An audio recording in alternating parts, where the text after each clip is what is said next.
Здравейте и добре дошли в Белодоре. В света на парфюмерията една от основните цели е свободата да изразиш себе си. Съществуват изключително разнообразни по рода си аромати, които да съответстват на всяка колоритна, ексцентрична и необикновена личност. И аз съм тук, за да ви запозная с една малка част от тях.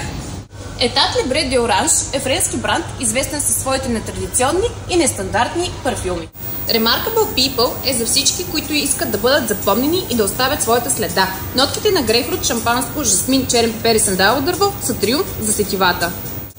Exit the King е интерпретация за създаването на нов, по-освободен свят. Ароматът съдържа в себе си роза, момина сълза, мускус, алдехиди и може да бъде описан като флорален, шипров, свеж и приятен полъх на чисто. Frustration е яростният вик да разкриеш себе си. Главозамайващата комбинация от ром, канела, ванилия и кесън гарантира, че ще бъдете забелязани и запомнени. А кой е ароматът, който най-гръмко и ясно изразява вашата уникална личност? Заповядайте в Белодоре, очакваме ви!